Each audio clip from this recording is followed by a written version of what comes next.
हा rasmalai flavour cake आहे आणि हा हार्ट शेपमध्ये हाफ KG केक आहे. तर यासाठी मी रसमलाई बाहेरूनच विकत आणली होती. तर बघू शकता तुम्ही ह्या बेसच्या मी 3 लेयर्स कट करून घेतल्या होत्या.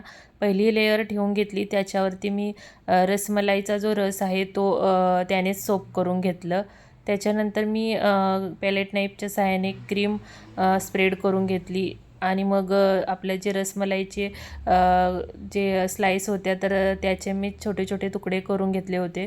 तर ते चमच्याच्या सहाय्याने मी सगळीकडे पसरून घेतले. त्याच्यानंतर मी दुसरी लेअर ठेवून घेतली, त्याच्यावरतीही मी रसमलाईचा रस आहे तो त्याने सोप करून घेतलं. तर याने काय होतं की रसमलाईची जी आपली टेस्ट आहे ती खूप छान लागते. तर या पद्धतीनं मी सोप करून घेतलं. त्याच्यानंतर मी क्रीम छान स्प्रेड करून घेतली. क्रीम लावून घेतल्यानंतर मी त्याच्यावरती आपले जे रसमलाईचे जे छोटे छोटे तुकडे करून घेतले होते तर ते सर्व मी त्याच्यावरती घालून घेतले या पद्धतीनं. याच्यामुळे काय होतं की छान अशी आपली रसमलाईची टेस्ट येते. तर त्यानंतर मी आपली जी शेवटची लेअर आहे ती ठेवून घेतली. त्यालाही छान मी सोप करून घेतलं रसमलाईच्या रसने. छान असं सोप करून घ्यायचं. त्यानंतर मी क्रीम लावून घेतली आणि केकच्या कडेनेही क्रीम छान लावून घेतली. छान असं केकला क्रमकोट करून थोडा वेळ आपण फ्रीजला ठेवून द्यायचं. छान असं क्रमकोट झालं की त्यानंतर मग केकला फायनल फिनिशिंग द्यायची. मधला व्हिडिओ थोडा स्किप झाला, सॉरी. तर आता केकला छान अशी फिनिशिंग करून घेतली.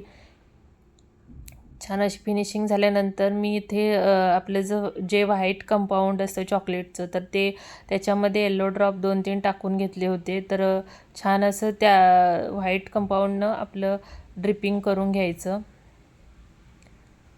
तर छान असं चमच्याच्या साहाय्याने मी ड्रिपिंग करून घेतलं केकचं.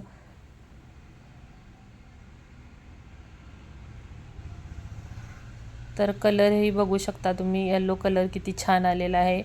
तर कडेनं छान असं चमच्याच्या साहाय्याने ड्रिपिंग करून घ्यायचं केकला.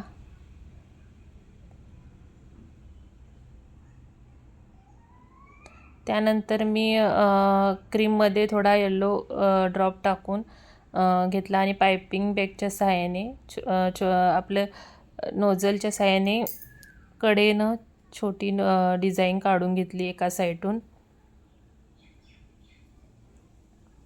छोटे छोटे फ्लावर्स जे आहेत आपले ते नोझलच्या सहाय्याने मी एका साईडून काढून घेतले.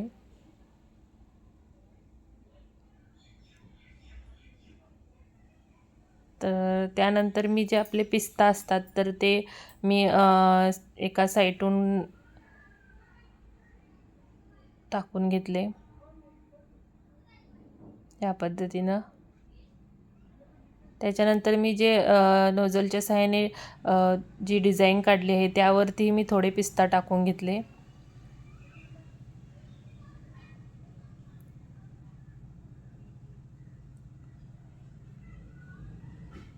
आणि ज्या आपल्या गुलाबाच्या सुकलेल्या पाकळ्या असतात त्या देखील मी याच्यावरती टाकून घेतल्या होत्या. आणि कडेनं बघाल तर मी जी व्हाईट साईड आहे त्या साईडला मी छोट्या नोझलने अशी छान अशी डिझाईन करून घेतली. आणि एका साईडला आपलं जे व्हाईट कंपाऊंड होतं तर त्याचं ड्रिपिंग होतं तर तीही एका साईडला छान दिसते. आणि मी जे सुकलेल्या पाकळ्या होत्या त्याही टाकून घेतल्या. गुलाबाच्या पाकळ्या एका साईडला, दोन्ही साईडला टाकून घेतल्या. आणि त्यानंतर मग मी जी आपली व्हाईट साईड आहे त्यावरती देखील पिस्त्याचे आणि गुलाबाच्या पाकळ्या असं थोड्या टाकून घेतल्या.